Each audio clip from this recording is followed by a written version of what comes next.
திருப்பூர் அருகே ஆண்டுக்கு ஒருமுறை மட்டுமே பூக்கும் பிரம்ம கமலம் பூவை அப்பகுதி மக்கள் கண்டு வழிபட்டனர். இரவின் ராணி, நிஷா காந்தி என பல பெயர்களால் அழைக்கப்படும் பிரம்ம கமலம் பூ இரவில் மட்டுமே பூக்கும் தன்மை உடையதாகும். நில ஒளியில் பூத்து சூரிய ஒளி வருவதற்கு முன்பாக இதழ்களை மூடிக்கொண்டு காலையில் வாடிவிடும். ஆண்டிற்கு ஒரு முறை மட்டுமே, குறிப்பாக ஜூலை முதல் ஆகஸ்ட் மாதங்களில் பூக்கும் இந்த கமல பூஞ்செடி ஒரு வகை கள்ளி இனத்தைச் சேர்ந்ததாகும்.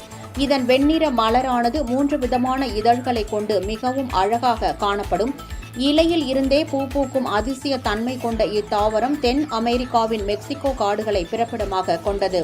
இமயமலை பகுதிகளில், குறிப்பாக உத்தரகாண்ட், நேபாளம், பூட்டான் போன்ற இடங்களில் இது அதிகமாக காணப்படுகிறது. இந்து மற்றும் பௌத்த மதங்களில் இது ஒரு புனித மற்றும் மங்களகரமான மலராக கருதப்படுகிறது. பிரம்மாவின் விருப்பமான மலர் என்றும், இந்த மலர் பூக்கும் போது மனதில் விருப்பத்தை நினைத்து பிரார்த்தனை செய்தால் அது நிறைவேறும் என்பதும் ஐதீகம். இத்தகைய அபூர்வ பிரம்ம கமலம் பூ திருப்பூர் போயம்பாளையத்தில் உள்ள கங்கா நகர் பகுதியில் வசித்து வரும் சாந்தாமணி என்பவரின் இல்லத்தில் நேற்று இரவு பூத்தது. இந்த பூவை பலரும் கண்டு ரசித்து தங்கள் வேண்டுதல்களை வைத்து வழிபட்டனர்.